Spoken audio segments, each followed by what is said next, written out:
Hello बच्चों, आप सभी का स्वागत है मेरे यूट्यूब चैनल आकाश मैथ्स क्लासेस में। और आज मैं आपके लिए लाया हूँ कक्षा 10 का प्रश्नावली 2.2 का यहाँ पे मैं लाया हूँ आपके लिए प्रश्नावली 1.3 का क्लास 10 का प्रश्न दिया है। यहाँ पे कि सिद्ध करना है हमें कि √3 क्या है, अपरिमेय संख्या है। हमें यहाँ पे प्रूव करके दिखाना है कि जो हमारे पास संख्या दी गई है वो क्या है, एक अपरिमेय है। और यहाँ पे हमें सिद्ध करना है कि ये क्या है, एक अपरिमेय संख्या है। और इसे सिद्ध करना है तो हमें यहाँ पे करना पड़ेगा हमारे पास संख्या दी है, ठीक है, संख्या दी है √5। तो यहाँ पे पहला एक छोटा सा कॉन्सेप्ट क्लियर कर देते हैं कि अपरिमेय और परिमेय संख्या क्या होती है। तो परिमेय संख्या नॉर्मल सा हो गया जो P/Q के रूप में लिखी जाती है, वो क्या कहलाएंगी, परिमेय संख्या, रेशनल नंबर्स, जहाँ पर Q बराबर 0 नहीं होता।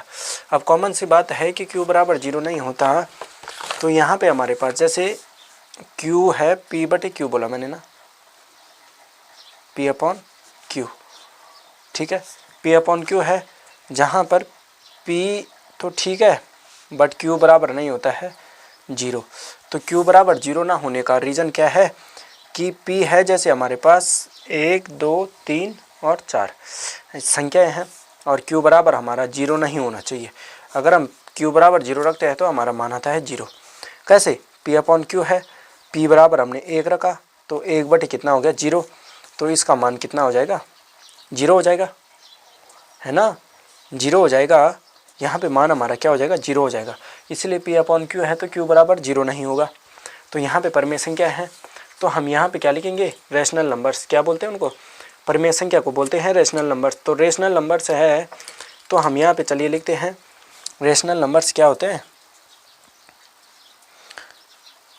Rational number. रेशनल नंबर किन्हें बोला जाता है, रेशनल नंबर वह संख्याएं जिन्हें हम P/Q के रूप में व्यक्त कर सकते हैं, ठीक है, वह संख्याएं जिन्हें हम P/Q, ठीक है, के रूप में व्यक्त कर सकते हैं, व्यक्त कर सकते हैं। और सेकंड पॉइंट क्या है, जहाँ पर Q बराबर नहीं होता है 0, जहाँ पर Q बराबर नहीं होगा 0 और P और Q क्या है, एक धनात्मक पूर्णांक है कि Q बराबर 0 नहीं होता, ठीक है, नहीं होता है, नहीं होता है ना। और P और Q क्या है, धनात्मक पूर्णांक, P और Q क्या है, धनात्मक पूर्णांक है, धनात्मक पूर्णांक, ठीक है, वे क्या है, धनात्मक पूर्णांक, है ना। अब यहाँ पे हमारे पास संख्या दी है, तो अगर हम यहाँ पे Q बराबर 0 रखते हैं, Q बराबर 0 रखते हैं और P बराबर रखते हैं 1, तो P/Q है हमारे पास ये, है ना, P/Q बराबर है ये, तो P 1 रखा और Q रखा 0, तो मान आ गया हमारा 0, ठीक है। वैसे अब हमारे पास दिया है √5, तो √5 है, तो √5 को हम P/Q के रूप में लिखते हैं, P/Q के, तो P/Q के रूप में लिखते हैं तो हमारे पास क्या हो जाएगा, हमारे पास हो जाएगा यहाँ पे √5 बराबर P/Q, और यहाँ पे ये बटे में ये पद है तो ये पद भी हमारा बटे में रहेगा, तो ये हो जाएगा 1, और ये कितना हो जाएगा, P बराबर क्या, P बराबर √5Q, ये हो जाएगा ना क्रॉस मल्टीप्लाई, है ना, P कम P और Q √5Q, ठीक है, P बराबर हो जाएगा √5Q, ये हो जाएगा। अब यहाँ पे P और Q के अतिरिक्त एक कोई क्या है, अब यहाँ पे हमारे पास है P और Q का एक के अतिरिक्त कोई भी अभाज्य गुणनखंड नहीं है, अभाज्य गुणनखंड, है ना। यहाँ पे हमारे पास जो संख्याएं हैं अभाज्य गुणनखंड, मतलब जो संख्याएं स्वयं से और एक के अलावा किसी से विभाजित नहीं होती, ठीक है, P है तो P से डिवाइड होगा या तो 1 से होगा, ठीक है। तो यहाँ पे हम क्या लिख सकते हैं, P और Q का Q का एक के अतिरिक्त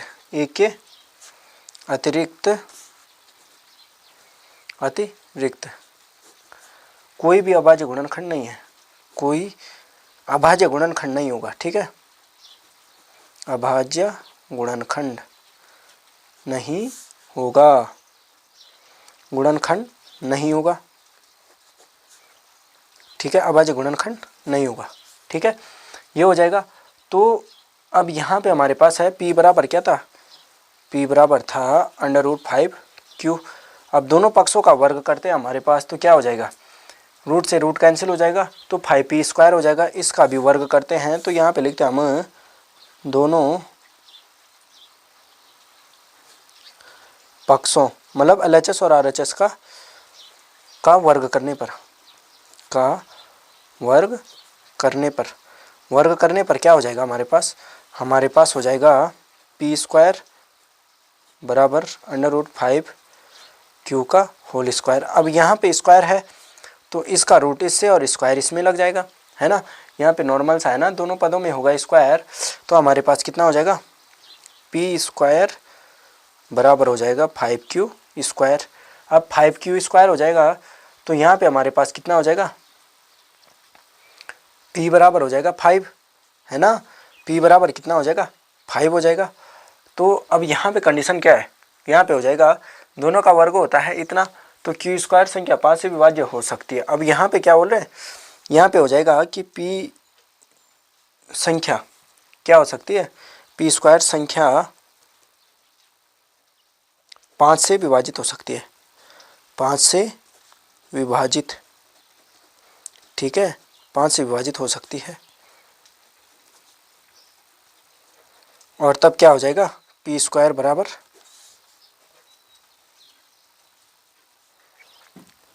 25Q², और दोनों का क्या हो जाएगा 5Q², इससे डिवाइड हो जाएगा। तो यहाँ पे हमारे पास क्या हो जाएगा, Q² बराबर 5R²। ठीक है, Q² बराबर 5R भी लिख सकते हैं। ठीक है, R भी लिख सकते हैं, तो क्या हो जाएगा 5R²। ठीक है, R भी क्या है हमारा एक धनात्मक पूर्णांक है, तो Q से भी 5 क्या हो सकता है, विभाज्य होगा। ठीक है, तो यहाँ पे हम लिख देंगे Q से भी 5 विभाज्य हो सकता है, ये हो जाएगा। ठीक है, अब आगे चलते हैं हम, हमारे पास क्या हो जाएगा कि √5 एक परमेय संख्या थी, है ना, माना था। तो यहाँ पे त्रुटि हमारा क्या था, यह असंगत और त्रुटिपूर्ण है, तो इस कारण हमारी √5 क्या है, अपरमेय संख्या है। तो हम क्या लिख देंगे कि √5 एक परमेय संख्या नहीं है,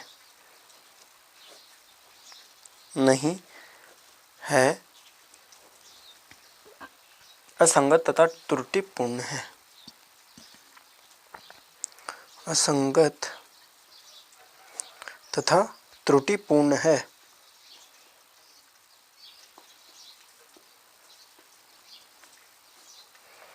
पूर्ण है।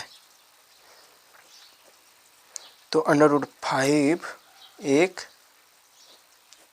अपरिमेय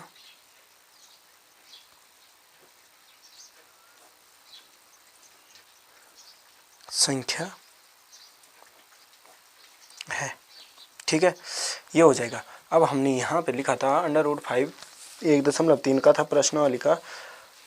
ठीक है, एक प्रश्न था जिसमें कि √5 और मोस्ट इंपॉर्टेंट क्वेश्चन में आता है, ये 1-2 नंबर में पूछा जा सकता है।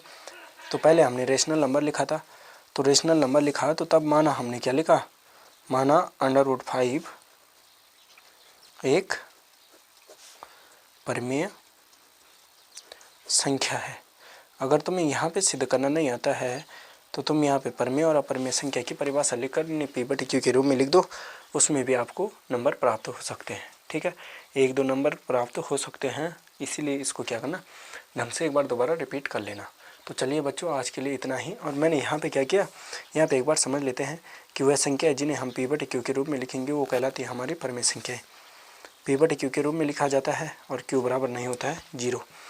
अब यहाँ पे पी क्यू कोई क्या है, धनात्मक पूर्णांक है और माना √5 एक परिमेय संख्या है हमने माना, तो क्यू बराबर नहीं होगा 0 और पी बराबर हम रखते हैं 1, तो हमारे पास कितना हो जाता है, पी बटे क्यू बराबर कितना हो जाता है 1/0 और जो मान होगा उसका 0।